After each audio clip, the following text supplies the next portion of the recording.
toi éclaireur. Donc, c'est à toi qu'on remercie de nous avoir donné cette famille-là. On est soudés. C'est comme si nous nous connaissons depuis très longtemps, alors que ce n'est pas ça. C'est à cause de l'amour de notre pays, l'amour du président Ouattara et l'amour du frère que tu es, éclaireur pro-vérité, pour cette belle famille que tu nous as donnée. En tout cas, merci beaucoup à toi.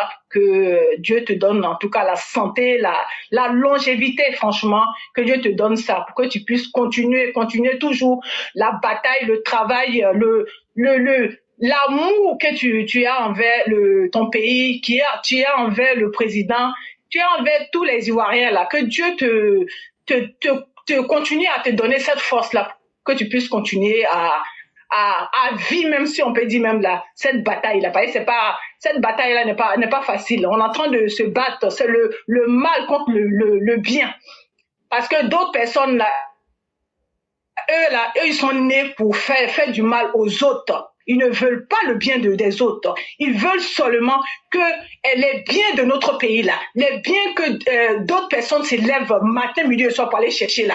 Eux, ils veulent qu'ils soient les seules personnes à profiter de ces biens là. Ça là, si c'est pas égoïste là, ça là, si tu n'es pas sorcier là, ça là, si tu n'es pas maudit là, tu peux penser ça. Dis au président Ouattara que lui il est là, il prend l'argent que nous même les Ivoiriens, tous les Ivoiriens travaillent pour avoir là, pour embellir notre pays, pour faciliter la vie de nous-mêmes, nous les Ivoiriens, pour sécuriser notre pays, pour faire tout pour que notre pays là soit bien vu dans le monde entier là. Vous allez dire que cette personne là, ce qu'il fait là, c'est pas bon. Vous allez laisser cette personne au détriment d'une personne ou des personnes comme Laurent Gbagbo. Comme Blé Goudé, même là, je parle pas de parce que lui, c'est pas un politicien, lui, c'est un mendiant. Chaka Diagne qui vient de sortir là. Vous préférez que les personnes comme ça là prennent l'argent de vos pauvres frères, sœurs, mères, travaillent pour cotiser là. Et ils viennent prendre ça là. Ils vous distribuent quelques francs à quelques personnes. Ils stockent le reste sur eux-mêmes en laissant votre propre pays, votre patrie dans la merde, dans la saleté, derrière tout le monde. Ils ne fassent rien pour faire évoluer votre vie. Ils vous poussent à la bêtise. Ils font tout pour ne pas que vous soyez intelligents comme les autres personnes des pays qui se font respecter. Et vous, juste parce que ces personnes-là viennent s'arrêter devant vous, vous dites ce que vous voulez entendre, et vous suivez lâchement ces personnes-là. Ils vous mettent la haine de vos frères et sœurs dans votre cœur, en les faisant passer pour ceux-mêmes qui sont contre vous, pour ceux-mêmes qui n'ont pas le droit de vivre. Et vous suivez ces personnes-là uniquement parce que vous avez la haine des autres. Sachez que pour avoir l'argent là, il faut que bien que d'autres personnes travaillent pour pouvoir avoir cet argent-là. Si nous tous on s'asseyait comme vous voulez faire là, l'argent allait quitter où? Laurent Gbagbo là, il a 5 francs dans sa poche pour vous donner, si ce n'est pas l'argent des Ivoiriens, si ce n'est pas vous-même votre argent. Donc en quoi il est une bonne personne? En rien. Quand on fait la conclusion là, les personnes qui sortent zéro dans cette affaire-là, c'est vous les Ivoiriens, vous les ignorants qui suivez tout le monde là, à cause de leurs belles paroles là. C'est vous qui sortez perdants dans cette affaire. Parce que non seulement vous n'évoluez pas, ils vous gardent dans l'ignorance totale, vous restez derrière tout le monde, et en plus, même pour couronner le tout, ils vous poussent à l'abattoir. Derrière tout ça, qui gagne, ce sont eux. Ils ramassent l'argent de la population là. Ils ramassent ça. Ils vous disent ce qu'ils veulent. Tout ce qui leur passe par la tête, ils vous disent ça. Leurs enfants sont dans les grandes écoles. Leurs enfants vivent la plus belle vie qu'il faut. Eux-mêmes, pareil aussi. Ils vont se faire soigner dans les grands pays du monde.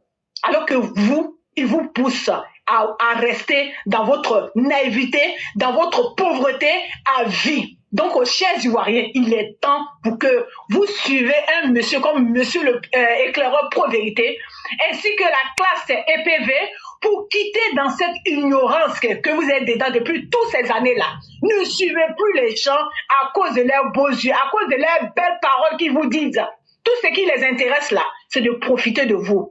C'est de vous garder en bas et puis eux, ils vont rester en haut de vous. Un monsieur comme Tidjane Thiam qui clame haut et fort l'amour de son pays d'origine qui est le Sénégal. Et vous, en tant qu'Ivoiriens, en tant que des dignes fils et filles de la Côte d'Ivoire, en tant que des travailleurs, des cotiseurs, vous allez prendre, vous allez laisser un monsieur comme le président Ouattara, un bâtisseur, un rassembleur, une personne qui n'a que pour l'amour de son pays comme objectif. Il a tout laissé pour vous. Il a tout laissé pour la Côte d'Ivoire. Il a tout laissé pour votre sécurité. Vous voulez laisser cette personne à cause de quoi? À cause de la haine pour aller prendre qui? Des étrangers, des inconscients, des profiteurs, des criminels, des braqueurs, des violeurs d'enfants, des assassins, des vampires, des personnes qui n'ont rien à faire de votre vie. En tout cas, l'heure est grave. Il est l'heure pour vous de vous réveiller. Voilà, c'est ce quelques mots que je voulais dire. Je vous souhaite une bonne soirée à tout le monde. Et puis, à demain. Merci beaucoup, le professeur éclaireur pro-vérité. Longue vie à toi. Longue vie au président Ouattara. Longue vie à tous nos ministres. Que Dieu protège tous nos forces de l'ordre de là où vous êtes. Franchement, vous êtes les gardiens de notre vie. Que Dieu vous garde aussi de votre côté. Voilà, je m'arrête là. Merci beaucoup. Merci beaucoup, chère mère. Merci encore de tout ce que vous avez dit. Espérons bien que ceux qui écoutent, parce que la parole, c'est ça. C'est ce qui est dit dedans. Qu'est-ce que les gens retiennent? Est-ce que les gens veulent sauver leur vie?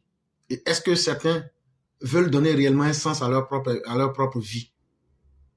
C'est le plus grand bénéfice de la parole qui est là. Et souhaitons que les uns et les autres prennent réellement contrôle de leur vie et se mettent au travail pour vivre en tant que des individus dignes et non en tant que des individus qui sont sous le contrôle des autres.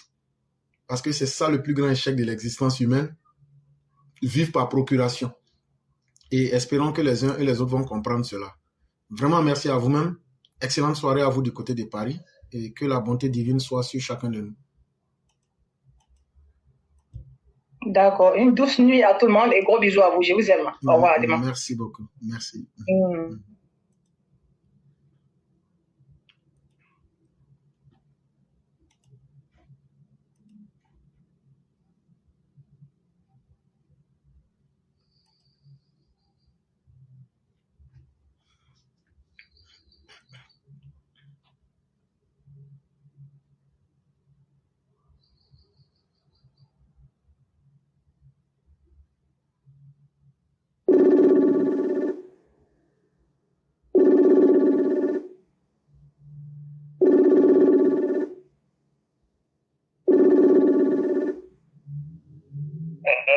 Oui, bonsoir, cher René. Comment allez-vous? Bonsoir, monsieur le Père. Merci infiniment. Il n'y a pas de problème.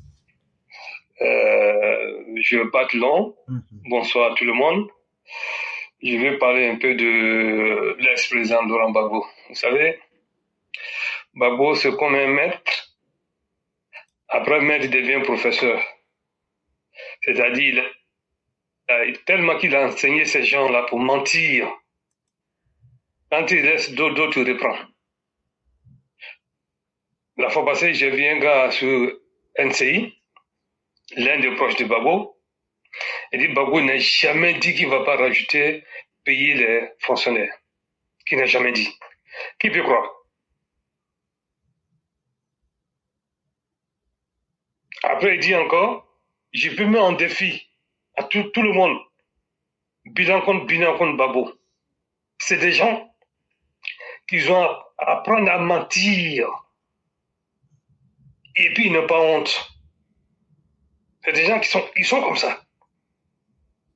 Et je me demande qu'il est en train de les former. Allez-y mentir. C'est pas votre... Nous-mêmes, on sait que c'est faux. Allez-y mentir seulement. Mais ce que je lui demande, qu'il n'a qu'à faire très attention. Quand ils vont commencer à faire les chiéries, là, ça ne va pas les rater. Avant de cracher dans une assiette, dis-toi que tu vas manger dedans demain.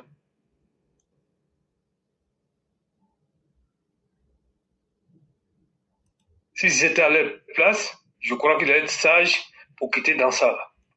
Sinon, on revient en arrière. Quand il a dit là, telle chose a été faite pour Ouattara pour les tirer dans les choses, comment dirais-je, des candidats, ça a été fait exprès pour Ouattara. Mais ces gens-là disent non aujourd'hui que c'est pas vrai. C'est-à-dire le mensonge, ça ne dit rien. Ils n'ont pas honte de mentir. Bagou a une école pour ça. Tu veux mentir, va là-bas. Ils vont t'apprendre à mentir. C'est-à-dire la honte n'est pas trouvée sur place. À chaque fois, ils mentent. Et puis, ils n'ont pas honte de dire. Alors, je demande à tout le monde de rester sage. Honorer qui veut faire là, ça va se retourner contre eux. Si croit à Dieu. Et Dieu donne longue vie à tout le monde, la Côte d'Ivoire et le président de la République et toi-même, Claire Proverité. Merci et bonne soirée. Merci beaucoup, cher père. Et nous demandons aux uns aux autres de rester tranquilles. Et contrairement à ce qu'ils avaient voulu faire croire que les prisonniers se sont levés et que tout est gâté là-bas, en fait, les gens parlent de ce qu'ils ne savent pas. Si vous avez remarqué, il y avait eu une mutinerie au camp pénal de Bouaké. Mais en fait, là, on a constaté que depuis un certain temps, les prisons étaient devenues un centre de passage des drogues et de beaucoup de mauvaises... Exact. J'en ai vu à la télé pour 3-4 filles. Voilà. Et donc, c'est une campagne de nettoyage des différentes prisons. Certainement que ceux qui sont à la tête de ces choses-là, ils ne seront pas contents. Donc, c'est pour ça. Voilà. Donc, les gens veulent faire croire que c'est une mutinerie et que c'est une perte de contrôle. Non, non, non. Ceux qui ont voulu jouer les bizarres, là, on en a botté 12, on les a blessés, tous ça, et puis ils sont à l'hôpital actuellement. On n'est pas dans l'amusement avec quelqu'un. On a bien botté 12 parmi eux. On les a mis des bains. Et puis, on n'a pas voulu les djouf, quoi. Et puis maintenant, on les a pris, on les a jetés à l'hôpital. Amusement est terminé. Oh. Ceux qui vont s'opposer à l'opération, là, on va les écraser. Et aujourd'hui, là, à la Maca, là, les 12 personnes, là, elles sont aujourd'hui en très bonne forme. Parce qu'on les a aplatis proprement. Et puis, on a continué l'opération. Et bientôt, Babo va aller vous rejoindre là-bas. Je ne sais pas si c'est vous qui allez devenir sa femme ou si c'est lui qui va devenir votre femme. Mais en tout cas, vous allez faire ce que vous avez l'habitude de faire là-bas ensemble. Et c'est là le patron de Woubi là-bas. En tout cas... Vraiment, merci beaucoup, cher père. Des gens qui n'ont aucune dignité. Vraiment, merci. Et joyeux anniversaire à Mère Blanc. Merci beaucoup. Merci infiniment. Okay. Merci. Bonne soirée. Ok.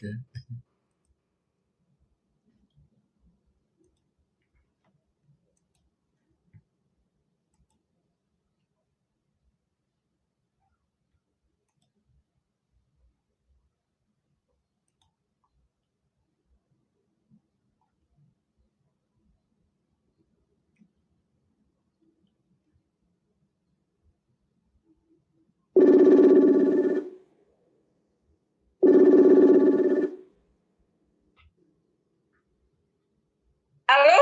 Allô? Oui. Comment va le lundi? Je vais bien. Dieu merci. Et vous? Je vais excellemment bien. Ok. Donc, merci de me donner la parole. Je rigolais quand vous disiez que Babou allait rejoindre...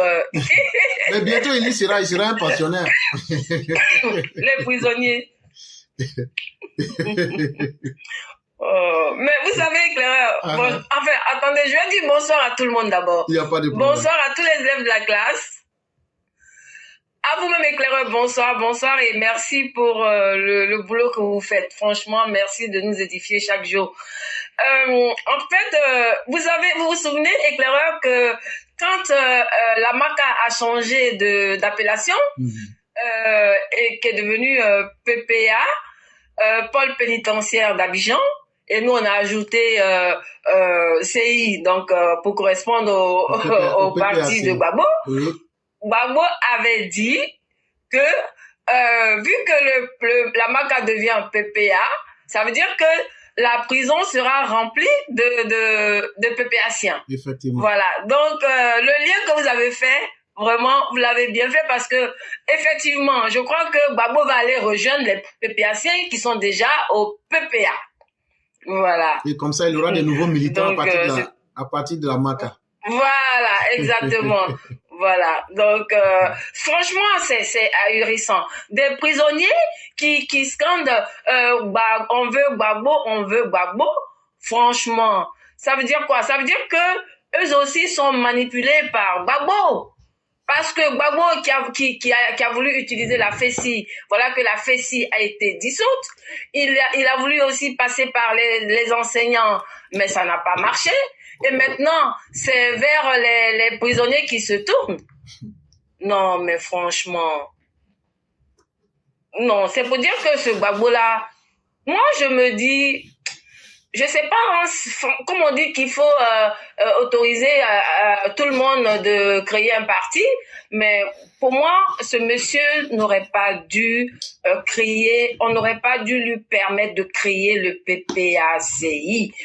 Voilà, parce que Gbagbo, il mène des activités politiques, alors qu'il a une condamnation qui pèse sur sa tête.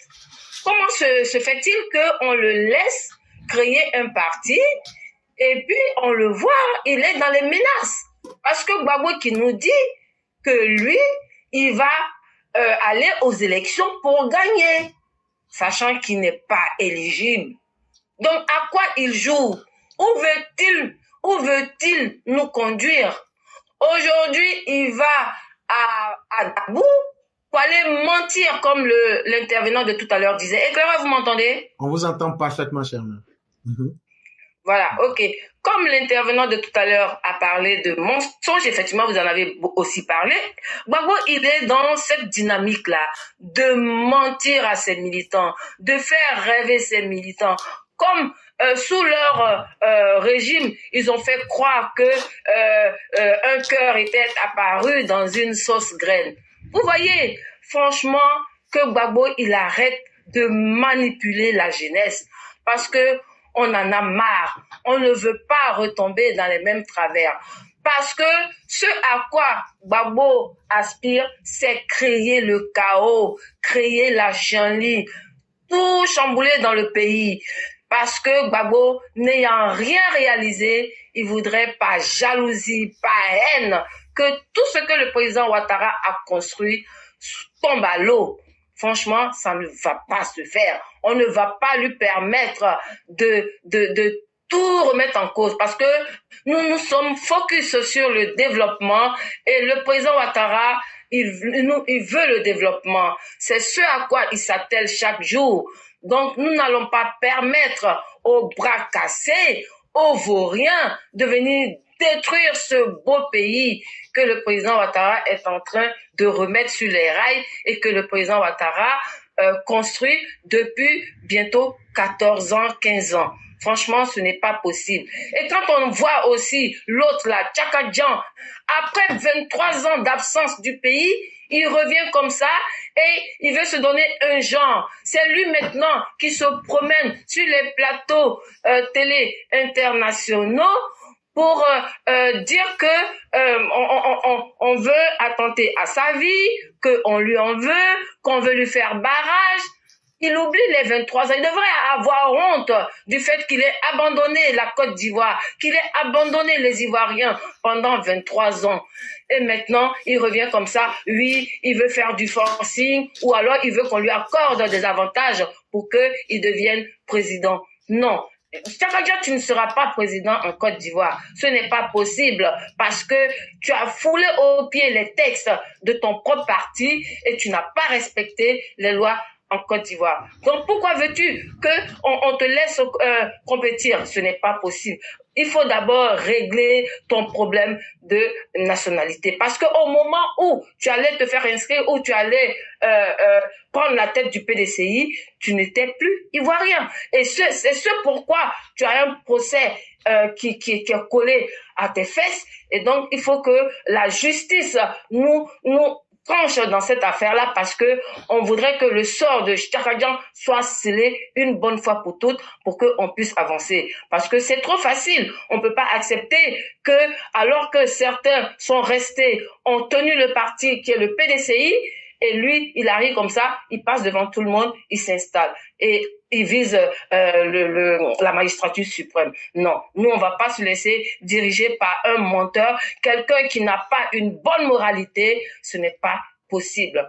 Voilà. Donc, éclaireur, c'est ce que je voulais dire. Mais permettez aussi que je m'adresse à un certain Lasme, comment il s'appelle déjà, sur la NCI là. Hier, j'ai entendu Blaise Lasme qui dit que il voudrait confronter les bilans. Il a même demandé à Ali Derasouba si c'est possible dès dimanche prochain qu'il organise un débat sur les bilans. Alors j'ai envie de sourire. Quel bilan peut-il nous proposer? Quel bilan Gbagbo a à présenter aux Ivoiriens?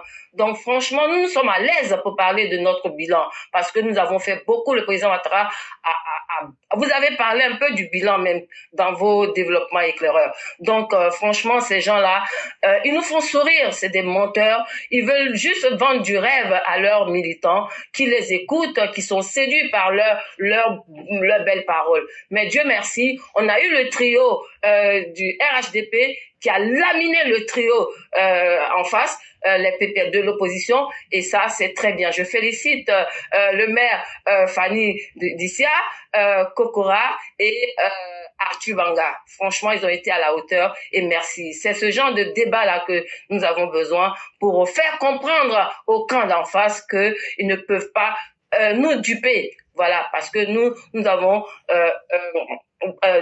un bilan positif à présenter et nous sommes dans cette dynamique de continuer à construire et à développer le pays. Et là, je voudrais m'arrêter là. Merci beaucoup. Cher maire, c'est toujours un énorme plaisir et nous aimons beaucoup vous écouter parce que c'est vraiment intéressant. Et faites confiance au président Ouattara. Ce n'est pas sous son magistère que le pays sera livré à des brigands sans domicile fixe.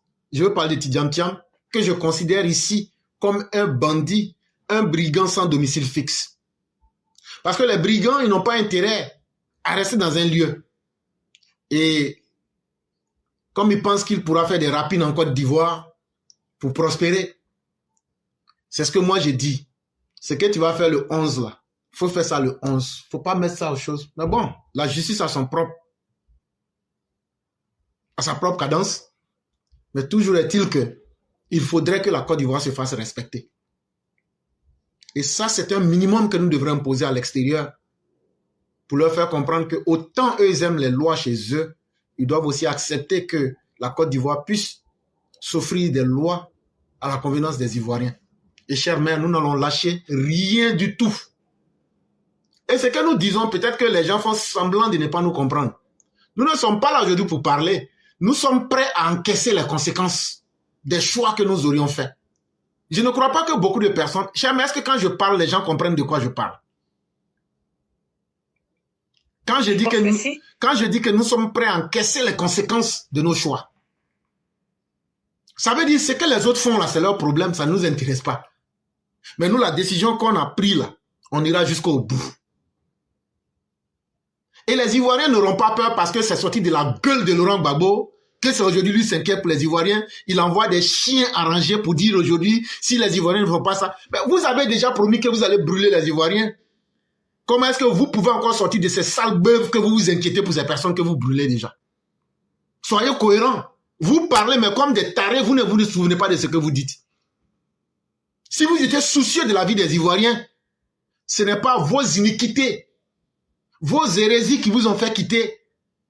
On ne vous a pas enlevé sur la liste électorale par hasard. On ne vous a pas condamné, la justice ne vous a pas condamné parce qu'elle n'aimait pas votre tête. C'est sur la base des faits. Et vous-même, vous ne contestez pas ces faits-là. Vous reconnaissez même ces faits. Et vous dites que vous ne demandez pas pardon. C'est une manière de ne pas reconnaître l'autorité de l'État. Et vous voulez qu'on fasse clémence. Et mieux, qu'on viole la loi pour que nous soyons des violeurs de la loi pour vous arranger. Ah! Tu es venu chez moi. Tu n'étais pas prévu dans le plat, dans le dîner. On t'a donné à manger. Tu nous as obligés à accepter ta présence. On t'a dit, voilà une maison, il faut dormir. Maintenant, c'est toi qui veux décider où chacun va dormir, frère. Ça là, c'est qu'il faut prendre ta route. Et de la manière, vous êtes important pour vous-même là. Alors que vous n'avez jamais nourri une famille ivoirienne. Alors que vous n'aviez jamais payé la scolarité d'un enfant. Alors que vous n'avez pas été capable de donner même 1000 francs aux gens de Boribana, aux gens de la GESCO là. De la manière que vous vous aimez vous-même là. C'est comme ça que chaque Ivoirien s'aime parce que ce n'est pas vous qui les avez nourris. Et donc là, vous n'avez pas droit de vie et de mort sur eux. Mais quand vous sortez ça dans vos sales gueules là, vous êtes content. Mais on vous attend. Parce que quand vous allez dire ça, on va commencer à trembler comme ça. Et on aura peur, on va paniquer. Hey. Mais on vous attend. Quand je vois des énergumènes comme les Blaise Lasme et autres, on vous attend cette fois-ci. Quand tu le regardes, il est devenu rond tellement il dégage la haine. Il est devenu un rat de cimetière. Mais il n'y a pas de problème. Ta haine là, on va écraser ça sur ton corps. On est là, on vous attend. De la manière, vous pensez que votre haine là, ça est sur vos visages là. Nous là, on a ça dans les armes qu'on a, on vous attend avec. On a ça et on va utiliser ça sur vous. Et c'est là que vous allez comprendre qui était le plus énervé dans le pays là. Moi, je ne vais pas tenir des discours tendres. Hein? Je ne vais pas tenir des discours tendres parce que je ne suis pas militant RHDP. Moi, je suis alassaniste. Donc là, moi, mon discours ne va pas s'adapter à une obédience politique. Et ce qui n'est pas bon pour la Côte d'Ivoire, moi, je vais le toucher du doigt avec les mots qu'il faut. On ne peut pas continuer à faire la promotion des personnes maudites comme ça, qui n'ont rien à dire, qui ne souhaitent jamais le bien, mais qui planifient toujours le mal. Comme c'est le mal que vous avez planifié là, nous, on va vous neutraliser avec notre capacité de résistance. C'est ce qu'on vous a dit. Ça ne sera même pas l'armée de Côte d'Ivoire. C'est que dans les quartiers, on va vous montrer là. Vous allez dire, on n'avait jamais pensé comme ça. On vous dit, vous pensez qu'on s'amuse.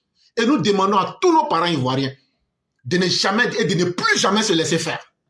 Partout où vous êtes dans les campagnes, partout où vous êtes dans les villes, partout où vous êtes dans les villages, ne laissez personne vous impressionner. S'ils étaient forts là, on n'allait pas casser leur gueule pour les chasser comme des chiens du pouvoir. C'est parce que eux-mêmes là, comme Babo l'a dit là, c'est parce qu'ils ont été maudits par Dieu que Dieu les a chassés. De la manière eux ils ont été chassés là, c'est la malédiction divine qui les a frappés. Comme de la manière la malédiction divine a frappé Bédier là. C'est la même malédiction là qui les a aussi frappés et puis sont quittés. Parce qu'ils faisaient rien de bon. Donc là, c'est pas des gens maudits qui vont vous inquiéter. Apprêtez-vous. Et quand ils vont sonner, ils vont faire l'erreur fatale là. On les écrase et puis on passe. C'est comme ça là. On va écrire dans l'histoire de la Côte d'Ivoire. Il y a des gens qui pensaient qu'ils avaient droit de mort et de vie sur les gens. Mais Dieu même a utilisé la main des populations pour leur montrer que la vie là, c'est Dieu qui prend et c'est Dieu qui donne. Vraiment, merci beaucoup, chère mère. Merci de tous les efforts qui sont effectués. On va vous laisser vous reposer tout en vous souhaitant une excellente soirée. Ok, merci beaucoup, éclaireur. Bonne soirée à tout le monde. Bonne suite d'émission. Merci beaucoup. Non, on est inquiet pour les Ivoiriens. Depuis quand des malheureux comme vous êtes inquiétés pour les Ivoiriens? Vous pensez que vous pouvez nous tromper? Quand même.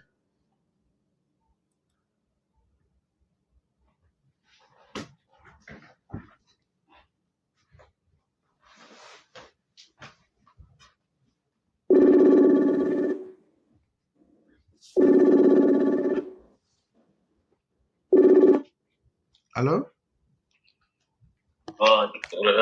Bonsoir le patriarche, comment allez-vous? Ça va très bien, merci. Et vous-même? Dieu merci, tout va pour le mieux. Ah, Dieu merci. Okay. J'ai bien entendu, vous êtes fatigué, c'est vraiment normal. C'était juste pour vous féliciter pour l'intervention de ce soir qui vraiment nous a appris beaucoup de choses, comme d'habitude. Moi, je m'inscris dans la même dynamique que les autres qui sont passés.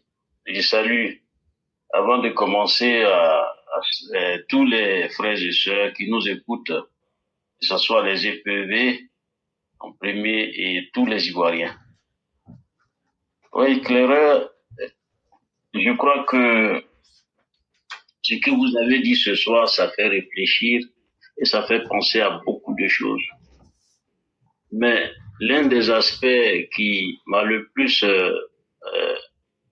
attiré, c'est le fonctionnement de notre démocratie. Je crois que c'est un chantier sur lequel nous devons énormément travailler. Parce que ce que nous voyons, c'est que les gens y pensent. Et c'est devenu pratiquement une habitude dans les agissements des populations de penser que la démocratie veut dire qu'on peut se permettre de dire tout et n'importe quoi. Et ce qui rend cela difficile à contenir, c'est que les populations sont vraiment fragiles. On n'est pas au même niveau de lecture de la réalité. D'où la question qui revient tout le temps, ou la préoccupation qui revient tout le temps, la préoccupation qui concerne les ethnies, les groupes ethniques, le tribalisme et autres.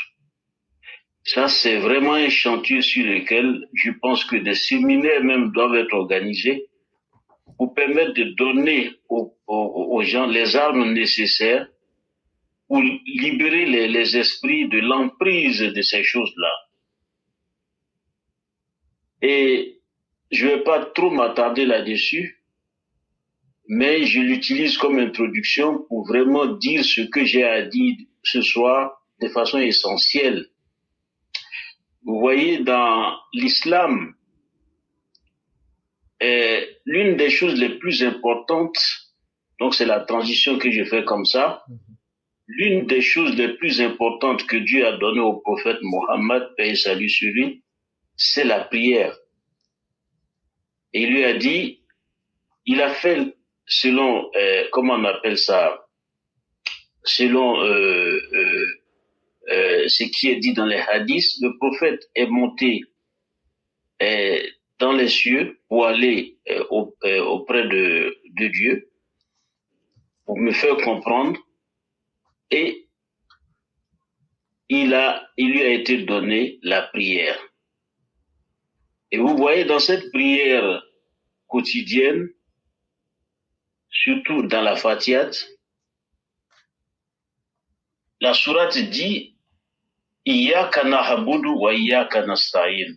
Dit, il faut dire, toi qui crois en moi, chaque fois viens me prier, me dis, c'est toi que j'adore et c'est toi dont j'implore toujours le secours. Et à la fin nous disons, Ihdina sirat al-mustaqim, guide-nous dans le droit chemin, le chemin de ceux que tu as comblés de tes bienfaits. Mais normalement, on doit se poser la question, si j'ai dit guide-nous dans le droit chemin, c'est quel chemin? Lui-même, il nous apporte la réponse, le chemin de ceux que tu as comblés de tes bienfaits. Et c'est le lieu de rejoindre ce que tu as dit ce soir à propos du docteur Hassan Daman Ouattara. Vous voyez, chers parents ivoiriens, chers frères et sœurs, nous avons beaucoup souffert avant d'arriver à ce niveau de notre développement.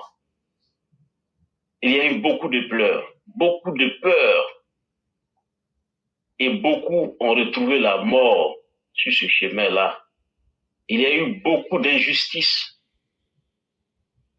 Les gens n'ont jamais été, ceux qui étaient nos bourreaux, n'ont jamais été humbles pour accepter leur part de responsabilité pour qu'on reconstruise le pays.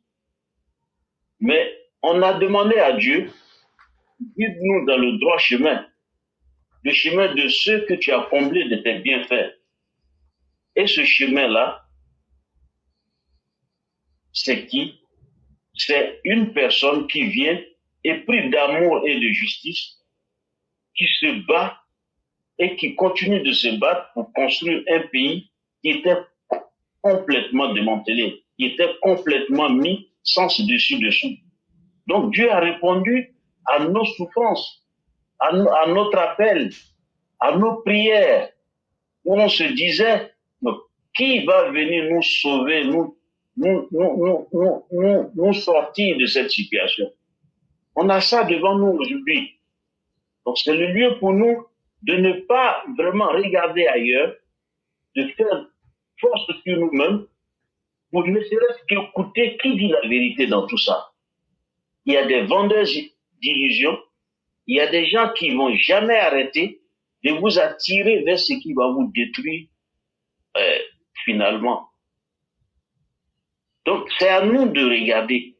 Mais parmi tous ces politiciens-là, mais quel est celui qui, vraiment, sur le plan pratique, donne des résultats qui changent nos vies?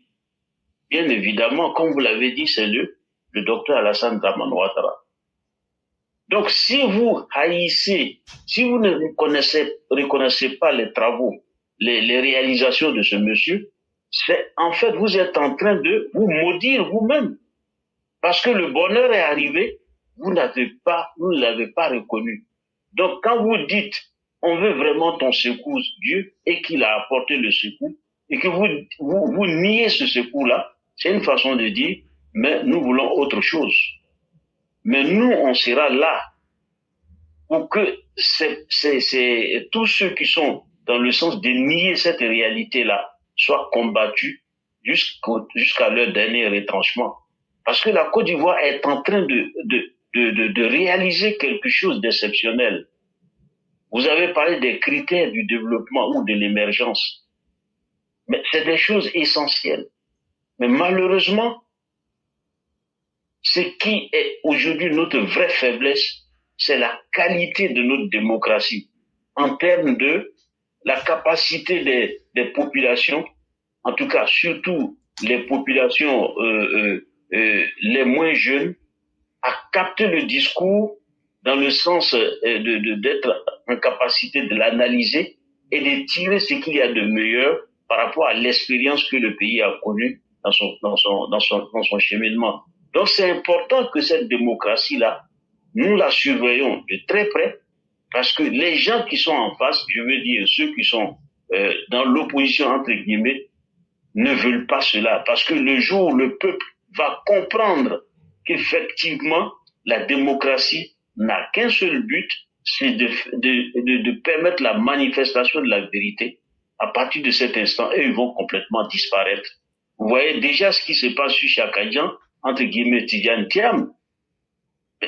Tidiane Thiam s'est inscrit, en tout cas, dans une trajectoire où forcément il va disparaître. Parce qu'il y aura une manifestation de la vérité. Et cette vérité-là va l'emporter. Et finalement, nous allons comprendre, et c'est ce que je voulais dire pour terminer, que ceux qui disent qu'ils sont des Ivoiriens, qui ont bénéficié de la faveur de la Côte d'Ivoire, et qui, dans leur tête, veulent nous trahir, nous devons les surveiller de très près. C'est très important. Et nous approprier notre pays. Parce que, vraiment, la démocratie permet d'ouvrir le pays à tout le monde. Et l'ouverture du pays, l'hospitalité du pays permet d'ouvrir la Côte d'Ivoire à beaucoup de personnes. Mais nous devons aussi surveiller la qualité de ces personnes-là dans leur pratique sociale. Vous allez remarquer avec moi que depuis que Tidiane Thiam est revenu au pays pour participer à la vie politique, sincèrement, on a eu droit, en tout cas il est en train de nous servir, une sorte de déferlement de mensonges. Déferlement de mensonges. Ce qui est une marque d'irrespect, tu vois, du peuple ivoirien. Le peuple ivoirien mérite mieux que cela. Nous ne sommes pas un peuple qu'on peut manipuler et puis s'en sortir aussi facilement. Nous ne sommes pas aussi un peuple seulement vers lequel on va pour juste profiter de ses biens et puis après on le jette à la poubelle. Ça, c'est quelque chose sur lequel nous allons être très regardants, sur lequel nous n'allons pas transiger, sur lequel nous n'allons jamais reculer, parce que c'est essentiel que si nous ratons, n'est-ce pas, cette garde-là, si nous baissons cette garde, le pays à jamais va retomber en arrière. Et je suis très heureux de constater, de noter avec vous, le président de la République en a tellement conscience. Et c'est ce qui fait, malgré qu'il est vraiment fatigué, il nous écoute et il est, en tout cas, il est à notre écoute pour peut-être briguer un autre mandat, ce que nous souhaitons de façon vraiment plus vive. Voilà, c'est là que je vais m'arrêter. Je dis merci beaucoup pour ce soir. Il y a eu beaucoup d'enseignements, il y a eu beaucoup de choses dites, et j'appelle tout le monde vraiment de s'approprier ces propos-là, de les traduire dans la société. Nous n'avons plus autre choix. tous les signaux qui sont là aujourd'hui nous montrent qu'effectivement, les Ivoiriens doivent s'élever, en tout cas les Ivoiriens qui sont conscients de ce qu'on appelle une nation, doivent se lever pour défendre la patrie. Parce que si nous ne défendons pas cette patrie-là, nous serons dans ce monde des apatrides, dans un autre sens, dans une autre direction. Je vais m'arrêter là pour vous dire vraiment merci, vraiment de tout le sacrifice que tu fais. Et à bientôt. Bonsoir. Merci beaucoup, cher patriarche. Merci aussi de votre présence et merci surtout des ajouts que vous faites et surtout des analyses qui nous jettent encore dans la projection. Et lorsqu'on analyse effectivement la qualité de notre démocratie, il faut d'abord expliquer aux gens que la démocratie, c'est simplement d'abord un concept idéologique. Et que la démocratie, c'est ce que l'on en fait dans la réalité qui démontre de l'idéal que nous voulons atteindre. Et donc, partant de ces aspects-là, ceux qui aujourd'hui plombent notre démocratie, ce sont ceux qui estiment qu'ils ont, ou mais qui sont porteurs d'un message dans la société. Quand ceux-là même utilisent le mensonge, la fourberie, les raccourcis, l'endoctrinement du peuple, l'irrespect vis-à-vis du peuple, le mensonge, le déni de l'histoire, le traficage de la réalité. Aujourd'hui, lorsque vous regardez profondément, à part le RHDP et son président, qui, en Côte d'Ivoire, en tant qu'animateur politique, fait un effort pour aider les Ivoiriens à grandir intellectuellement, mentalement? Il n'y en a pas. Et c'est ça le drame de notre démocratie. Parce que la démocratie, s'il n'y a pas des acteurs véritables pour lui donner la vie qu'il faut, elle n'existe pas. Et c'est pourquoi je parlais de concepts idéologiques.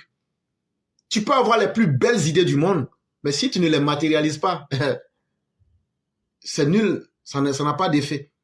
Et c'est sur ça que nous devons travailler. Et surtout, comme on disait hier, démystifier le message pour expliquer les choses simplement aux gens, en souhaitant que les gens vont eux-mêmes trouver en eux-mêmes l'occasion et la force de comprendre les faits et d'agir comme tel.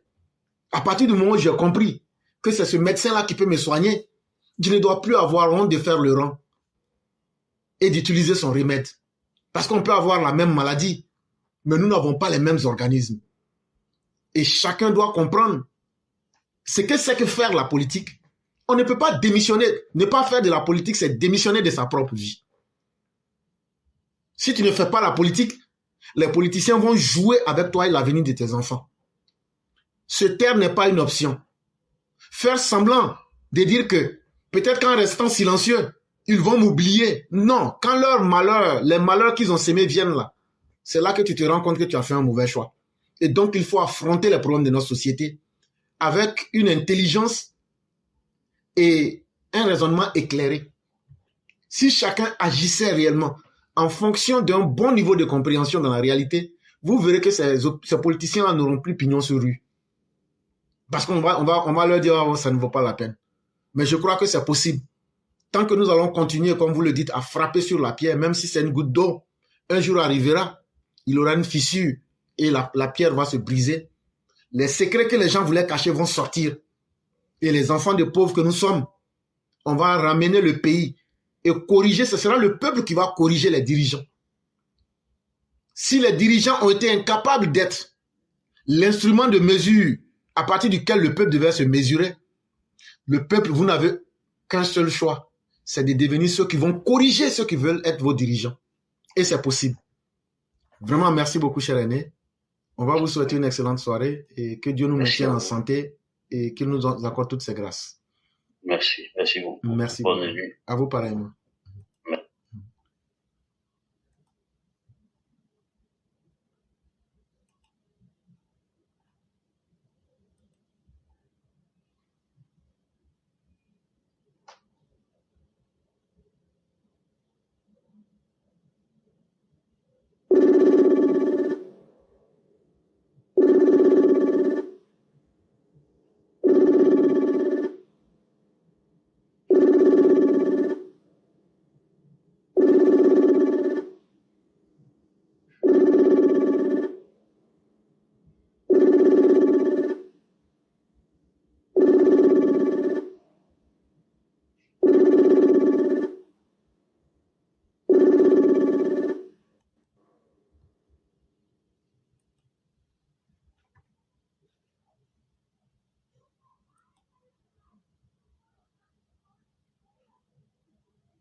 Alors?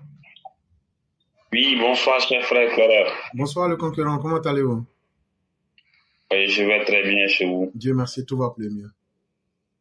D'accord. Ok. Donc, on va vous laisser la parole.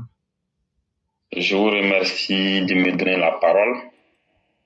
Alors, actualité politique oblige. Il y a deux énergumènes de la politique ivoirienne. Nous n'aurons d'autre choix que de parler d'eux, puisqu'ils nous imposent le calendrier de l'actualité. D'une part, il y a lui, c'est un petit banquier préhistorique et controversé, qui est ingénieur en faillite bancaire. Et d'autre part, il y a lui, comme il ne sait pas ce qu'il veut, il est pratiquement dans ses derniers jours compte tenu de son âge. Donc, il pense que après lui, la vie devra s'arrêter en Côte d'Ivoire. Et nous allons lui montrer sa place. Alors, le petit banquier préhistorique est controversé. Comme vous l'avez si bien dit, il s'est illustré d'une certaine manière dans la presse anglo-saxonne ces derniers temps. Et qu'est-ce que nous avons remarqué? Il n'a pas changé d'un iota. Il n'a fait que peindre en noir tout ce qu'il voulait peindre en noir et s'attirer la bonne presse, comme on le dit. Mais la réalité est celle-là, je l'ai déjà dit. Si Tidjane Thiam veut, il peut parcourir tous les médias pour faire des interviews. Ça n'engage que lui. Il ne sera pas en mesure de salir la Côte d'Ivoire comme il le pense. Et pour ce faire, nous disons ceci. Si tant bien il y a des représentations officielles, comme c'est déjà le cas de la Côte d'Ivoire, en Angleterre, ou bien au Canada si vous voulez, ou bien même aux États-Unis, il revient à nos chancelleries et organisations diplomatiques également de contacter la presse, pas forcément pour répondre du tic au tac à Tidjane Thiam, mais pour décrire la réalité ivoirienne. La Côte d'Ivoire est passée d'où à où? De un peu plus de 2400 milliards de budget à plus de 15 000 milliards de budget. En 2010, un peu plus de 2400 milliards de budget francs CFA à un peu plus de 15 000 milliards de budget aujourd'hui en 2025. Donc, c'est le jour et la nuit. Donc, il revient à nos chancelleries de faire le travail. Ceci étant, nous sommes ici les premières personnes qui, sur les réseaux sociaux, ont très vite vu le caractère machiavélique de l'ingénieur en faillite bancaire, le caractère égocentrique, la méchanceté qu'incarne l'homme,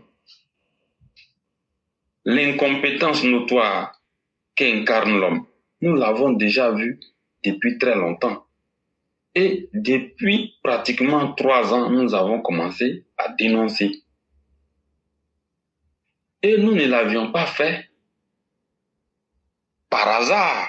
C'est parce que nous savions très bien que l'homme en question, il traîne des casseroles très sales et qu'il ne sera pas en mesure de soigner son image. Il ne sera pas en mesure non plus de faire ce qui est bon. Cela, nous l'avons vu. Ce n'est pas aujourd'hui, c'est depuis très longtemps.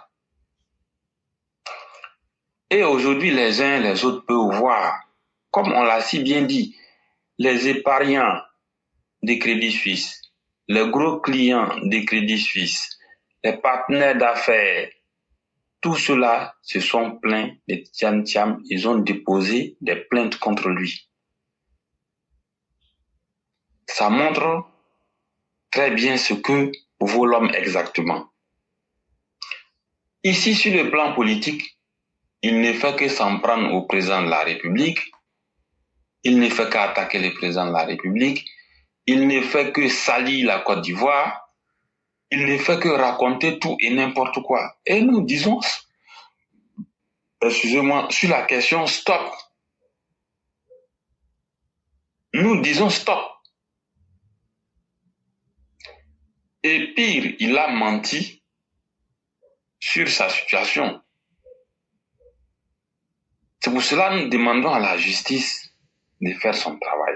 Voici un homme qui débarque depuis l'Occident avec une nationalité étrangère. Il vient, il use de coups bas, de fourberie, de manipulation. Il écarte tous ceux qui étaient mieux placés pour diriger le PDC-RDA et il s'empare du PDC-RDA. L'atmosphère au sein du PDC-RDA est très malsaine. Tout le monde sait cela aujourd'hui. Nous n'avons même pas besoin de prendre une boule de cristal pour le savoir, ça ne va pas. Et donc, au regard de ce qu'il a fait au sein du PDC-RDA, on peut deviner aisément l'homme, si par malheur il a une portion de pouvoir, on sait exactement ce qu'il en fera. C'est pour cela que je l'ai dit ici déjà, au pire des cas, même les autres opposants que vous voyez, ils valent nettement mieux que Tidjane Thiam. Voilà. Donc aujourd'hui, il est question de quoi? Il est question que la justice fasse son travail. Je l'ai déjà dit, Tidjane Thiam, au regard de tout ce qu'il a déjà eu à faire, il n'a pas sa place sur la scène politique ivoirienne. Donc, fort de cela, il faut que le droit soit dit pour qu'il soit définitivement démis de la tête du PDC-RDA et que les choses avancent dans de très bonnes conditions. L'homme, il a décidé qu'il va salir la Côte d'Ivoire à tout prix. Il n'y a pas matière à débat pour cela. C'est son problème. Une chose est sûre, il trouvera les Ivoiriens en face. Ça, c'est le premier sujet. Deuxième sujet, nous voyons un individu qui est dans ces derniers jours, qui depuis Dabou a commencé à menacer. Il a commencé à dire qu'il va donner des mots d'ordre. Et donc, on n'a même pas besoin d'attendre ces mots d'ordre. Nous savons que Laurent Gbagbo, il va appeler les gens à descendre dans la rue. Il n'y a pas de problème. Qu'il lance les appels. Mais pendant longtemps ici, j'ai dit, mettez les militants RHDP en ordre de bataille.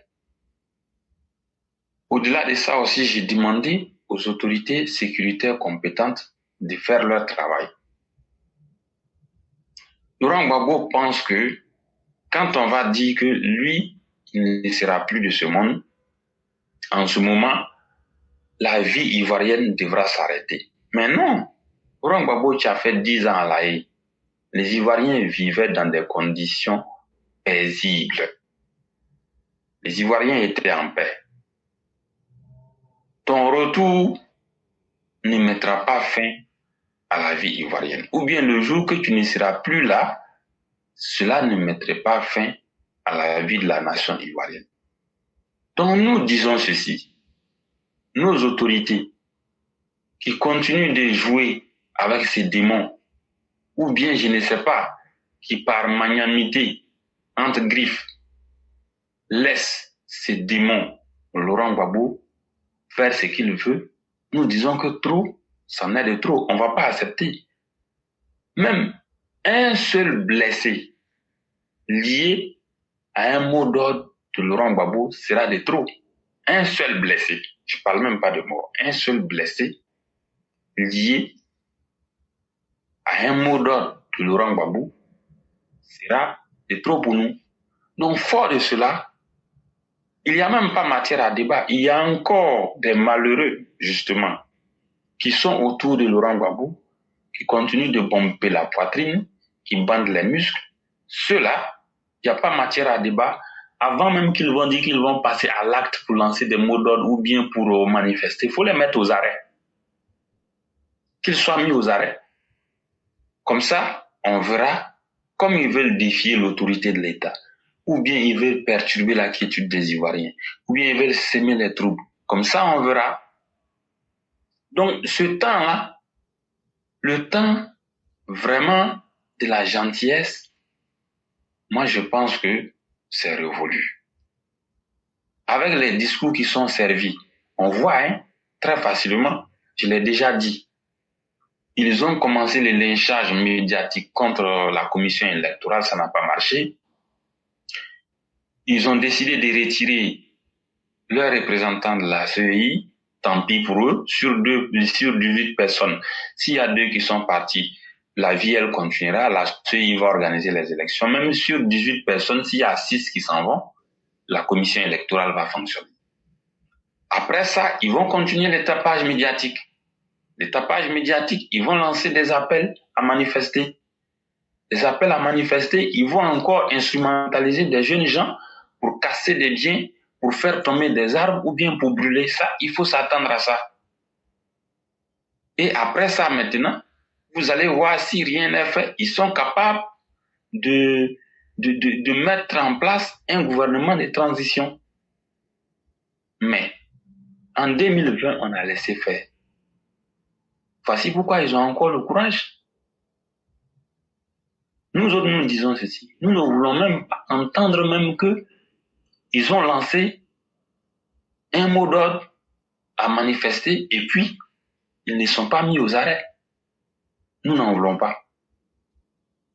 S'ils s'amusent à l'instant T où ils vont lancer un mot d'ordre, il faut que vraiment tout soit mis en œuvre pour qu'ils soient mis aux arrêts. Voilà. Et avant cela, nos autorités ont intérêt à parcourir les localités où ils ont l'intention de marcher. Là où ils vont créer des problèmes, c'est connu. Il y a Dabou, il y a Yopougon. Yopougon, vous prenez, il y a Sukoji, il y a Nyangon, il y a Académie, il y a Ananere, et puis il y a où encore même Lokodjo, en général, c'est dans ces zones-là. Maintenant, au-delà de Yopougon, vous allez voir qu'à Port-Boué, du côté de Gonzagueville, ils vont essayer de perturber la quiétude des gens. Et puis ensuite, vous allez voir que du côté de Cocody, ce sera dans les villages de Anono et puis Mbadon. Donc, les localités à Abidjan, où ils vont créer les perturbations, c'est ça, Dabou, dans le district autonome d'Abidjan, il y a Dabou, il y a Yopougon, il y a Port-Boué, il y a Cocody, Anono, Mbadon, et puis vous allez vous rendre compte qu'il y aura certainement Bounois. Et j'ai aussi dit la dernière fois d'être attentif du côté des cités balnéaires parce que il y a quelque chose de pas normal qui est en train de se préparer sur ces zones littorales. Plus précisément, Assini, Grand Bassam, Songon et Jacquesville. Donc, il va falloir être beaucoup plus vigilant au niveau de l'aspect sécuritaire. Donc, c'est cela. Maintenant, si on prend hors du district autonome d'Abidjan, vous allez vous rendre compte qu'il y aura certainement des localités comme Sikensi, Bongwan, Daoukro. Vous prenez Daoukro, il y a certainement Yamoussoukro, Tumodi. Les mêmes localités où en 2020, ils ont créé des troupes. Ce sont les mêmes localités. Moi, je vous dis, parce qu'ils n'ont personne ailleurs pour pouvoir faire des bêtises, à part ces mêmes zones. Là où en 2020, il n'y a pas eu de marge, il n'y a pas eu de perturbation, croyez-moi, en 2020, il n'y aura rien. C'est les mêmes localités où ils ont fait tomber les arbres. Ils ont brûlé les biens des gens. Ils ont cassé. Ce sont les mêmes localités qui seront encore dans leur viseur.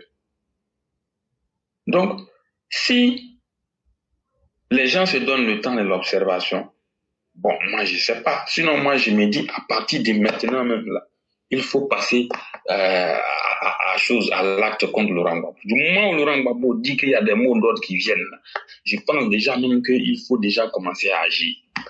On n'a pas besoin d'attendre. Du moment où il y a des mots d'ordre qui viennent, ceux qui vont exécuter ces mots d'ordre. Et puis, là où on va exécuter ces mots d'ordre, les zones sont connues. Donc, c'est maintenant là qu'il faut agir. La stratégie de l'anticipation. Voilà. Le temps qu'ils fabriquent d'après eux les cocktails Molotov, ou bien le temps qu'ils aient des machettes pour faire tomber les arbres, ou bien le temps qu'ils aient de l'essence pour aller brûler des biens, c'est maintenant là, à partir de maintenant là même où nous parlons, qu'il faut commencer à agir. Donc ces histoires des médecins après la mort, moi, je ne suis pas de ça. Hein. Ces stratégies où il faut attendre, ils vont passer à l'acte. On sait où ils vont agir, c'est connu. Donc là où ils vont agir, là, il faut déjà commencer à contre-attaquer avant même qu'ils vont agir. Donc voici ce que je voudrais dire. Je vous remercie. Merci beaucoup le conquérant pour ce très beau développement. Et notre père Amadou Koné disait que le molosse ne change jamais sa manière de s'asseoir.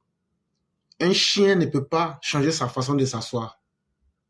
Ainsi, Laurent Gbagbo ne changera jamais. Et Chaka Dian, aujourd'hui, c'est le modèle de Laurent Gbagbo qui le regarde et il s'investit en courage en pensant que ceux qui sont à côté, en face aussi, vont être dans l'expectative. Vraiment, il faudrait qu'en tant que peuple, nous nous réveillons et que nous puissions taper du poing sur la table pour une fois, pour mettre un frein à ces individus qui n'ont aucun projet pour notre société et qui ne veulent que faire reculer le pays. Il ne faut pas les encourager dans cette aventure-là et il faut être prêt au temps qu'il faut. Parce que l'État a son propre fonctionnement, mais dans les quartiers, dans les zones reculées, c'est la vie des millions de personnes qu'ils veulent mettre dans l'incertitude. C'est toutes ces personnes-là qui doivent leur dire non. Et ça, pour une fois, cher peuple, essayons d'imposer un rythme à ces politiciens inutiles. Ils ne peuvent pas prendre nos vies en otage. Et Chaka Dian, nous osons espérer que la justice lira le droit. Et moi, je le dis, le camp dira-t-on, ça n'intéresse que ceux qui veulent se poser des questions. A-t-on agi selon les lois de la Côte d'Ivoire? Si la réponse est oui, le reste nous intéresse très peu. Parce qu'il faudrait qu'on arrête avec ce chantage. Des gens peuvent tout se permettre en Côte d'Ivoire. Aujourd'hui, on demande un dialogue politique. Mais le dialogue politique est demandé là. Est-ce que c'est pour garantir la vie des Ivoiriens dont vous avez si peur? Alors que c'est vos vies que vous voulez garantir. C'est vos vies que vous voulez arranger. Mais pourquoi vous trompez les Ivoiriens à dire que c'est au nom des Ivoiriens que vous voulez un dialogue? Vous n'allez pas parler des conditions des Ivoiriens. Vous n'allez pas améliorer les conditions des Ivoiriens. Donc il n'y aura aucun dialogue pour perdre le temps. Il n'y aura aucun dialogue. Et ça a été dit, ce n'est pas aujourd'hui. Donc que vous arrêtez de perdre le temps. C'est que vous voulez faire la fête. Mais vous allez aussi subir aussi ce que vous ne pensiez pas de la partie adverse. Il faut que le message soit clair. Et il faut que les messages soient des messages durs pour qu'on se comprenne. Le FPI ne comprend que le message de la violence. Et ça, tous ceux qui vont avoir une autre approche, c'est une perte de temps. Ceux-là, c'est le rapport de force qu'ils comprennent. Et il faudrait que l'autorité de l'État et surtout la population se mettent dans cet esprit-là pour leur dire que trop, c'en est de trop. 90, vous avez fait. 95, vous avez fait. 2000, vous avez fait. 2005, vous n'avez pas accepté d'aller aux élections. Vous avez braqué le pouvoir. 2010, vous avez fait les mêmes choses. 2015, tu n'étais pas là, les élections sont bien passées. 2020, tu as aidé les gens à brûler le pays, ça n'a pas marché. 2025, tu vas encore faire. Ah tiens. Comme disent les douleurs, ah tiens. Tu fais, on te casse ta gueule, Laurent Gbagbo. Et c'est sur ça on est. On va te tirer, Laurent Gbagbo. Ça là, il faut que tu comprennes. Il n'y a pas un autre choix. Personne n'est important pour ne pas passer à la mort. Ça là, ça sera ta fin, Laurent Gbagbo. Tu prends mon discours comme tu le veux, mais c'est ce qu'on te dit. Et cette fois-ci là, même si Alassane Ouattara veut là, il n'a qu'à tirer la Mecque et puis le Vatican, il n'a qu'à coller. Mais toi là, on ne va pas te louper cette fois-ci. Les petits animaux de compagnie que tu as qui s'exhibent sur eux là, eux c'est un vite fait. Mais c'est toi là, on va faire de toi une leçon. On va faire de toi une leçon. ou bien c'est toi qui vas réussir à brûler toute la Côte d'Ivoire et puis tu seras l'homme le plus heureux. Mais cette fois-ci, on est prêt à aller jusqu'au bout. Et vraiment, merci beaucoup, le Sundiata le Conquérant. Et il faudrait que ceux qui ont des doutes enlèvent tous les doutes dans leur tête et se mettent dans la posture de défendre leur vie et de défendre leurs intérêts. Parce que pendant trop longtemps, on a permis aux politiciens comme Laurent Gbagbo de défendre leurs intérêts au détriment de la Côte d'Ivoire. Et il faut que cela cesse. Vraiment, merci beaucoup et excellente nuit à vous.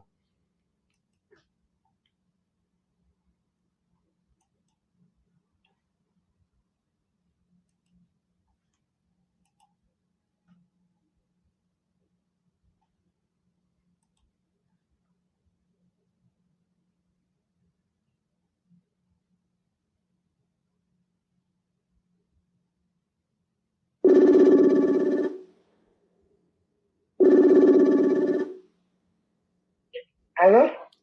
Bonsoir. Bonsoir, professeur. Bonsoir, chère mère. Comment allez-vous? Je vais très bien. Et toi? Ça va très bien. Et la journée? Alhamdulillah. Et la famille? La famille va très bien. Et de votre côté? Alhamdulillah. Que Dieu nous aide tous. Désolé pour le direct d'hier. On dirait que j'ai voyagé pour vous laisser. Non, mais ça se comprend avec la fatigue et puis le travail. C'est totalement normal. Hein? Quand il a fini de me laver, il a fini de prier, il dit attends, il me tente pour les écouter. Là, il fait brrr en même temps mon avion. Non, mon avion est parti. La fatigue, ça se comprend. Il n'y a pas de problème. Vraiment, professeur, c'est pourquoi je te tire le chapeau. Vraiment, merci pour tout ce que tu fais. C'est pas facile. Vraiment, merci pour tout ce que tu fais. Moi, me souviens, Bachar, et puis il me dit, professeur me fait comment même? Parler, c'est pas facile. Vraiment, merci pour tout ce que tu fais. Et encore, je vais dire bonsoir aux EPV, PV Facebook et PV TikTok. Bonsoir à tous, vraiment que la semaine nous soit profitable et que Dieu nous garde dans ses grâces. Chakadjan. Moi, je n'en veux pas à Chakadjan. C'est ceux qui sont allés le chercher pour qu'ils viennent nous narguer là. C'est à ceux-là que moi j'en veux. Mais je suis contente qu'ils soient allés prendre Chakadjan pour détruire les partis. Vous oubliez que les présidentielles vont finir à les législatives qui arrivent. Vous l'avez oublié, non? On vous attend. Chakadjan là, il n'a jamais aimé la Côte d'Ivoire. Il n'a jamais aimé les Ivoiriens. Quelqu'un qui s'en s'asseoir à l'international, dénigrer notre Côte d'Ivoire et puis valoriser son Sénégal. Est-ce qu'il cache? Il cache même pas. Mais c'est bien fait pour le PDCI des xénophobes là. C'est bien fait pour vous. Mais hey, les législatives là, on vous attend là-bas. On va galvaniser nos enfants. Wallahi bilaïke. Ils vont vous désavouer.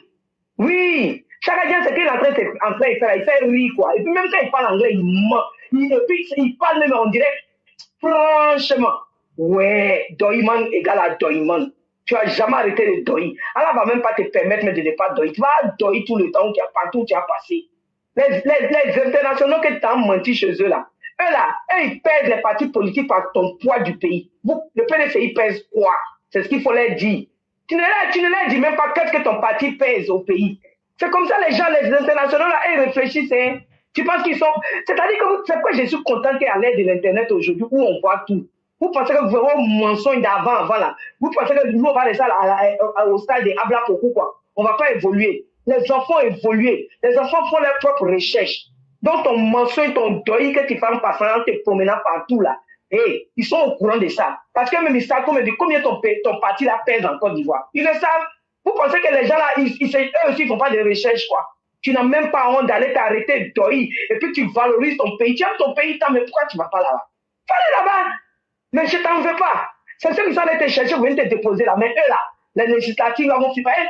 Présidentielle là, c'est déjà bouclé par RHDP. N'importe quel candidat on a là, c'est bouclé par. Parce que c'est le RHDP qui veut le bien des Ivoiriens. Oui. C'est le RHDP qui veut le bien des Ivoiriens. Donc les Ivoiriens ne sont pas assez stupides pour dire qu'ils vont aller prendre nos partis à l'air là. Non. La majorité des Ivoiriens là, ils savent que c'est le RHDP qui veut le bonheur de la Côte d'Ivoire. Et vous-même, vous le prouvez, vous l'opposition là. Mais hey, c'est législative là. Nos enfants vont vous faire ça propre. Vos candidats, on les attend aux législatives. Et moi, candidat présidentiel là, c'est déjà bouclé. Maintenant, violence que vous voulez là, que la violence de Dieu soit pour vous. Que la violence de Dieu soit avec vous, partout où vous passez. Oui. Gbagbo Laurent là, moi quand même lui-même je le regarde là. C'est-à-dire que Gbagbo Laurent ne peut changer, il ne peut faire autrement. Gbagbo Laurent a commencé à être violence papa au feu la maudit est violence, mais c'est la violence seulement aussi qui peut l'arranger. C'est la même chose que Soro Guillaume. De la manière Ibrahim Koulibaly l'a maudit aussi là. Ça va lui aussi les mêmes choses. Donc, opposition de Côte d'Ivoire, il n'y en a pas. Bon, vous attendez législatif, faut différent. Par contre, Laurent même qui bavarde beaucoup là, mais son nom n'est même pas si récépissé de leur parti là même. C'est-à-dire le PPACI, mais il y a longtemps, ils sont en provocation. Son nom n'est même pas sur leur parti politique. Pourquoi son nom va être sur la liste électorale? Votre parti politique, allez-y mettre son nom là-bas d'abord, avant de venir parler des listes électorales ou bien présidentielles. Je ne sais pas ce que vous dites là. Allez-y mettre son nom. Ne blaguez pas les Ivoiriens, allez-y mettre son nom sur votre récépissé là. Ce n'est pas son nom qui est dessus. Si son nom est dessus, venez nous montrer à voir. On va chercher à mettre son nom sur le récépissé, c'est le nom de. Son nom n'est pas sur le dossier, on a mettre son nom sur la liste électorale. Vous prenez les Ivoiriens, pourquoi même? C'est pourquoi j'ai dit il n'y a pas d'opposition en Côte d'Ivoire. Oui. Il n'y a pas d'opposition en Côte d'Ivoire. Si vous voyez que les gens courent pour venir vers le RADP là, ils savent qu'il y a des élections qui arrivent bientôt. C'est pourquoi ils savent que le seul parti qui veut le bonheur de la Côte d'Ivoire, c'est le RADP. Vous allez voir aux législatives, ils vont vous bien ma propre, Inch'Allah. Je vais m'arrêter là. Merci vraiment, beaucoup, merci cher pour tout. Vas-y, professeur. Merci infiniment aussi de ce que vous avez dit. Et surtout, il faudrait que les gens retiennent une chose, c'est que ces partis-là vont mourir de leur belle mort. Et nous leur réservons un destin qui sera qui ne sera pas réluisant. Et vous faites dans l'anticipation. Tous ceux, c'est parce qu'encore on avait quelques crédits qu'on vous accordait. Mais après le chapitre Chakadjan là, ça sera aussi la fin politique de beaucoup parmi vous au PDCI. Mais attendez-nous, faites-nous confiance. Parce que vous aviez montré que vous détestez les Ivoiriens plus que toute chose. Vous avez démontré que vous ne voyez que vos intérêts. C'est très bien. Pendant longtemps, vous avez caché le jeu. Mais vous êtes prêts à livrer la Côte d'Ivoire à n'importe qui. Quand on pense qu'on aime son pays d'origine et qu'on est fier de ses ancêtres sénégalais, Chakadjan, on prend la route du Sénégal et on va se faire élire là-bas pour continuer le beau travail qui est fait par ses ancêtres. Nous, nos ancêtres qui ne valent rien là, la Côte d'Ivoire qui nous ont laissé là, nous, on est en train de chercher maintenant à copier les bons modèles. Laissez-nous apprendre nos bons modèles. Mais on ne va pas accepter qu'un fils d'étranger sénégalais vienne pour nous dire. Parce que quand il va prendre le pouvoir, c'est le Sénégal qu'il va prendre pour conseiller les Ivoiriens. Alors qu'on n'a pas les mêmes manières de manger, on n'a pas les mêmes cultures. Donc nous, on lui demande pardon. Il n'a qu'à nous laisser en Côte d'Ivoire. Nous, là, non, n'est pas. Nos ancêtres ne nous dégoûtent pas. C'est vrai que le Sénégal est devant nous dans tout, hein. Mais nous, on aime ce qu'on est là comme ça. Et donc, il n'a qu'à continuer à aller aider le Sénégal pour toujours dépasser la Côte d'Ivoire. Mais la réalité est sûre. Quelqu'un qui peut dénigrer le pays qu'il dit que c'est son pays à un tel point, c'est un individu qui est foncièrement méchant. Et c'est quelqu'un qui est en mission commandée pour saboter tout ce qui a été fait. Parce que quand on regarde d'où la Côte d'Ivoire vient aujourd'hui, l'héritage qui est laissé par Houphouët-Boigny, c'est Alassane Ouattara qui est en train de faire revivre cet héritage. Si tu ne peux pas respecter cette personne, c'est pas le citoyen ivoirien lambda que tu pourras respecter. On comprend tout ça. Et c'est pourquoi nous disons à la justice de lire simplement le droit. Et ce chapitre-là, on va le fermer et on va avancer. Vraiment, merci à vous-même pour le combat. Merci pour tous les efforts. Et que Dieu nous protège toujours. Amin, amin. Merci, professeur. Que Dieu protège papa de tous ceux qui l'entourent et tous nos forces de l'ordre qui nous donnent la paix en Côte d'Ivoire. Merci, professeur. Et Inch'Allah, à demain. Bonne nuit à tous. Merci beaucoup.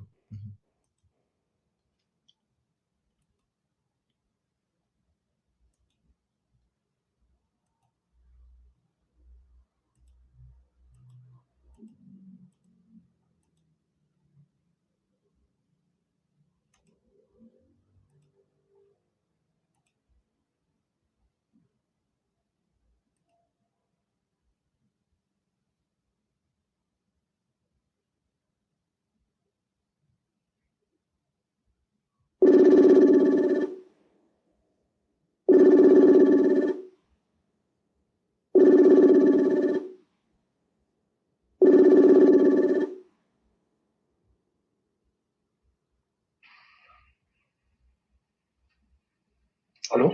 Oui, bonsoir le roi du printemps. Bonsoir, Edouard. Comment ça va? Oui, ça va très bien. D'accord. Okay. Donc, on va laisser la parole. Nous sommes là. Bon, ok, on va aller rapidement. Je crois que les uns et les autres ont beaucoup parlé, ils ont dit tellement de bonnes choses. Et puis, ajouter aussi au développement que toi, tu as eu à faire, je crois que tout a été pratiquement dit. Voilà, mais comme la répétition est pédagogique, on va aller et puis bon, laisser les uns et les autres se reposer pour reprendre encore demain. Moi, je dis merci à la direction du RAIDP qui travaille de sorte que nous ayons des élections vraiment apaisées. Mais ce qu'il faut noter, c'est que c'est la question de la CEI qui est à l'ordre du jour. Et moi, je crois que on ne doit même plus se focaliser sur cette question. D'autant plus que ceux qui avaient encore, qui comptaient encore sur la bonne foi ou encore qui donnaient encore une petite crédibilité à cette opposition, et je crois que il faut dès maintenant enlever cette petite crédibilité-là et ne même plus leur donner cette bonne foi. Il y a longtemps, nous avons prévenu les gens ici de ce que l'opposition n'a pas ce cardio-là et l'opposition n'en a pas les capacités d'aller à des élections et les gagner face au RAIDP. D'autant plus que le RAIDP est une machine. Et quand cette machine-là se retrouve devant un adversaire, l'adversaire dépose les armes. Et l'opposition en a beaucoup conscience de ce fait-là. Et donc, qu'est-ce qu'il faut faire? Vu qu'il y a un organe qui organise les élections, et il faut commencer à cristalliser les débats et autres consoles, se focaliser sur, comme on appelle la CEI, dit que c'est la CEI. Non, ce n'est pas ça. Moi, je voudrais ramener les gens en arrière parce que c'est une répétition, mais il faut toujours répéter ça aux gens. La CEI, dans sa version actuelle, est l'émanation d'un consensus des acteurs politiques à l'époque. Et les choses se sont faites par des accords. Ce sont les accords-là qui nous ont donné cette nomenclature que nous voyons. Mais ceux qui disent aujourd'hui qu'ils se retirent de la CEI, mais est-ce que cela doit être une surprise pour les uns et les autres? Ce n'est pas leur première fois. Et tout le temps, quand ils sentent qu'ils sont en danger, qu'ils ne peuvent pas gagner les élections, ils ne veulent pas aller se faire ordonner. Ils sont obligés de créer des situations et se retirer. Sinon, en 2009 et 2010, surtout il faut prendre 2010, Laurent Gbagbo même qui était président de la République de Côte d'Ivoire, qui avait tous les leviers de l'État, qui avait tous les moyens de l'État. Mais est-ce que ça a empêché lui, Laurent Gbagbo et le RPI à l'époque de contester cette liste électorale-là au plus haut niveau même, venir traiter le président de la commission électorale indépendante à l'époque, le premier ministre Robert Begré-Mambé, de fraudeurs et de voleurs. Mais ils étaient au pouvoir, hein? Nous étions à l'opposition. Mais nous, on avait confiance que nous, on allait gagner ces élections-là. Ce qu'il faut noter aux gens, il faut dire aux gens, c'est que dans dans cette période-là, vous-même, vous avez vu, nous sommes allés aux élections au premier tour. Les accords qui liaient les partis membres composant le RSDP, à savoir l'UDPCI, le PDCI, le RDR, le MFA et l'UPCI. Donc il y en avait, je crois, 5 partis. Tout le monde est parti en rang dispersé au premier tour.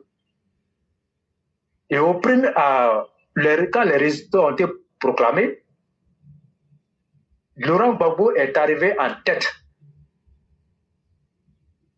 Je crois avec un peu plus de 36%, un truc comme ça. Et Alassane Ouattara arrive, je crois, avec 32%. Henri Konan Bédié arrive en 3e position avec 26%. Et Mabri Touakeus arrive, je crois, 4e. Et puis les autres partis sont arrivés. Mais quand vous prenez les 32% du président Alassane Ouattara, les 26% de Henri Konan Bédié et les autres partis politiques, et quand on ajoute, on fait la somme, mais naturellement, Laurent Gbagbo ne pouvait pas gagner ces élections. Parce qu'au deuxième tour, il y a eu le report des voix. Laurent, on va essayer d'abréger un peu. Voilà, on va essayer d'abréger un peu parce que moi, je suis fatigué. Voilà. Donc, ceux qui ont voté pour Henri Konan Bédié et les autres, il y a eu le report des voix. Donc, ces reports des voix-là ont permis au candidat du RDP de remporter les élections. Mais on a vu tout ce qui s'est passé. Donc, moi, je crois qu'aujourd'hui, là, il faut aller de l'avant et laisser ceux-là. On connaît déjà ce qu'ils ont fait. Le CNT qu'ils ont préparé, nous, on va étouffer ce CNT-là. Ça ne va même pas sortir. Nous, on va vous le dire honnêtement, ça ne va même pas sortir.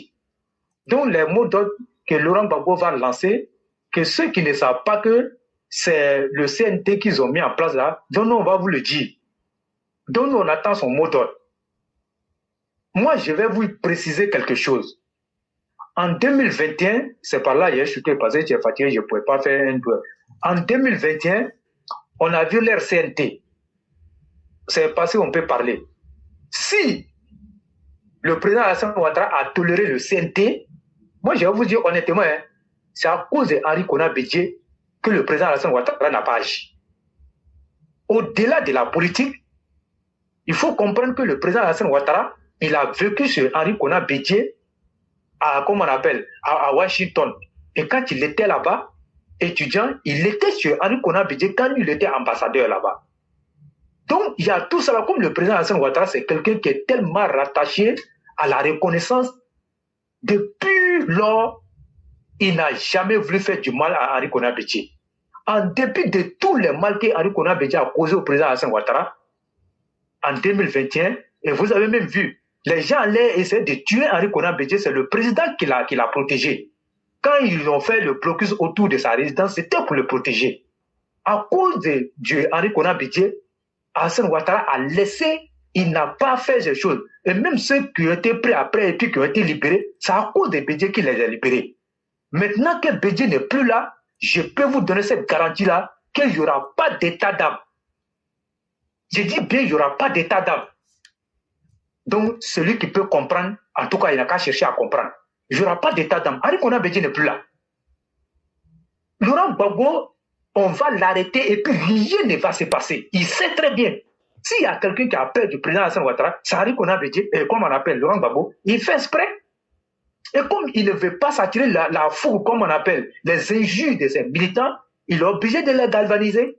Maintenant, on est là et puis on attend. Et donc, vraiment, j'aime m'arrêter là. Il y avait beaucoup à dire, mais c'est pas grave. Demain, on va continuer.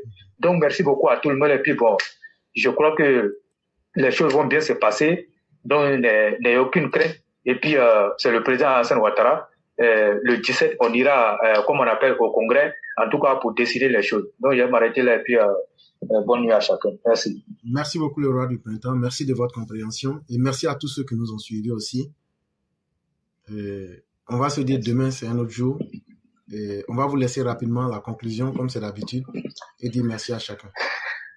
D'accord, ok. Donc, merci beaucoup à tout le monde et puis je souhaite aussi un bon arrivée à Abidjan à notre frère Amiral Olivier. Voilà, donc on ne s'est pas encore vu. Mais il m'a signalé que lui, il est là à Abidjan. Donc, je lui souhaite bonne arrivée au pays d'Alassane Ouattara. Et je crois qu'il a vu un peu ce qui est en train de se passer dans le pays.